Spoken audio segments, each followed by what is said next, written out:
son het gebrand oor of ambo se stof, waar spore meer geset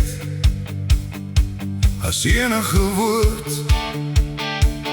Voor in die ry het die spanleier gestaan, met kalmte in sy oë en sy manne langsom besig om te beplan. Hy het eerste ingestap waar die gevaar geleed, met moed wat nie gekoop of geleen kon wees. Elke besluit het zwaar geweeg, maar niemand het ooit alleen beweeg. Die radio raas, another one bites the dust. Die stof staan hoog, de spoor loop diep tot ander kan die Shonas. Saam as een deur vuur en stof, want ware broeders word in storms gevind. Huisters van toe,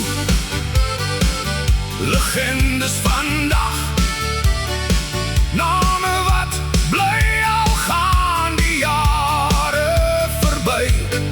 Spanleiers wat nooit teruggestaan het nie, het hul manne deur die donker gelei en aangegaan. Hulle stories leef in elke spoor, in elke herinnering wat ons nog hoor.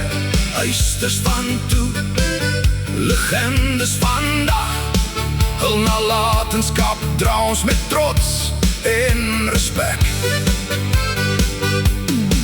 Geen medalje kon nooit beskryf wat het kos om ander eerste te laat staan. Onder sterre en Afrika se maan het kamerade altyd langs mekaar gestaan. Elke voetspoor het 'n storie vertel van loyaliteit wat sterker was as vrees. Die jare gaan verby soos sand in die wind, maar daardie gees is iets wat niemand ooit ontlont. Ons onthou nie net die geveg nie, maar die leierskap, die kameraadskap en die eer. Die verlede leef in elke naam, en ons voorbeeld stap nog altyd saam.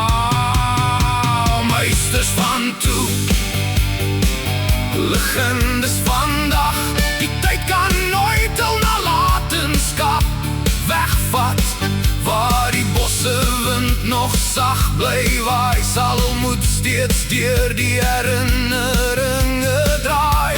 Vir elke spanleier wat sy manne gelei het, bly daar respek wat nooit sal verdwyn nie. Huisters van toe, legendes vandag, vir altyd onthou.